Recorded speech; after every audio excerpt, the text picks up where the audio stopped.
Here's example number 2. This one's going to have a different setup. The first thing when we get this problem, though, the denominator is not factored, so we need to factor that denominator. We'll factor out an x.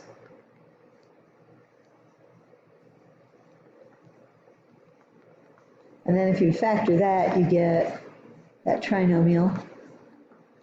X times x minus 2 times x minus 2, or we're going to write that as x times x minus 2 squared. Now, that's going to be then the denominator we're going to use. Let me go over here and write that.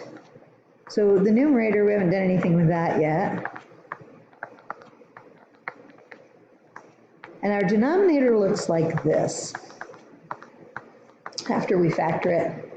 We have 2 different factors. We have a factor of x, and then we have a factor of x minus 2. Now, the x minus 2 is being squared, so it appears twice, but it's still just one different linear factor, okay? It's just, we say it's repeated because it's x minus 2 squared. You can think of the multiplicity, being 2 there.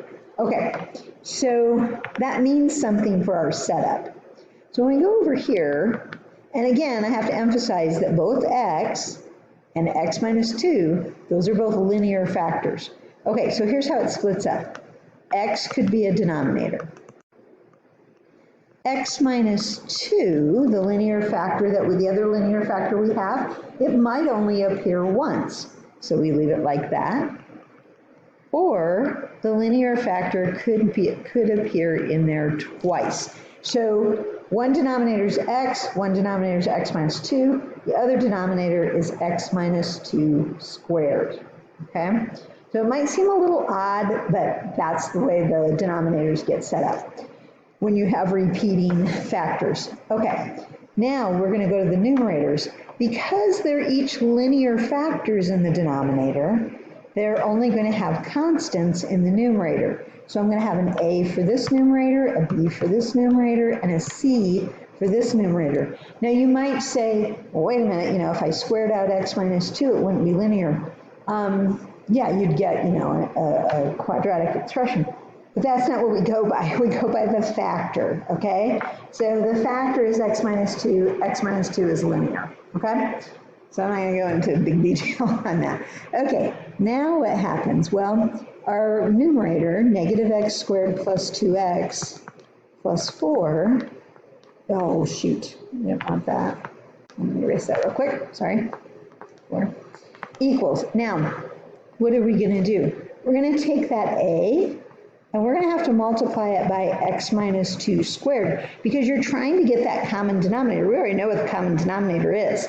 And that's what's missing there. Plus, then it's going to be b times x minus 2, because you've only got, I wish those wouldn't do that, plus, okay, so on the b part, you need a factor of x, because you don't have that, and you need another factor of x minus 2. You've got one in the denominator, but you don't have both of them. So again, we're just trying to get common denominators here. And then the last one is just going to be cx, because it's just missing the x term. Okay, now we need to multiply things out. That x minus 2 squared, we know what that is. We can get that back from the work we did previously, or we can just multiply it out. And then I'm going to have to distribute it, so bx squared minus 2bx plus cx. So a little more distributing.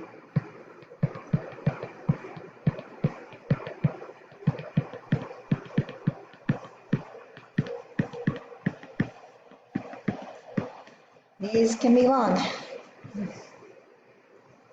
That's why I like them.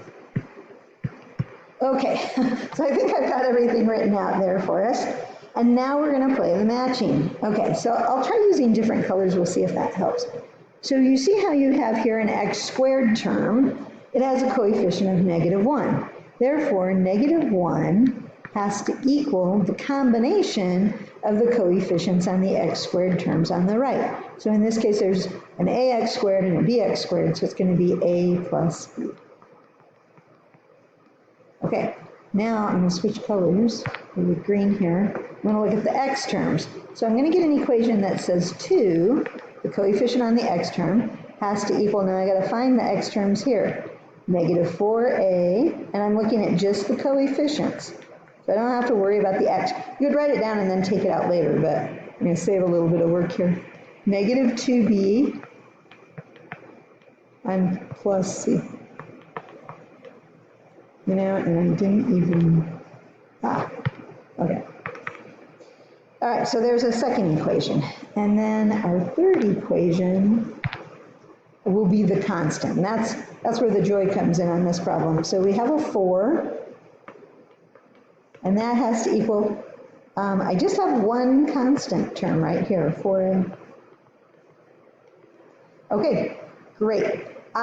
This is a system. You have 3 equations and 3 unknowns. You're trying to solve for A, B, and C. I always go with the easiest thing that I can.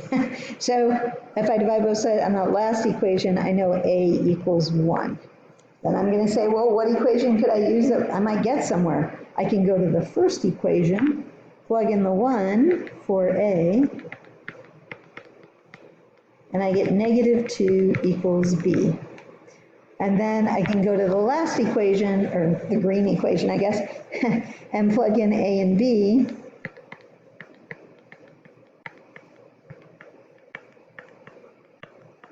And figure out what C is. So what do I get? Negative 4 and 4, that cancels out, so C is 2.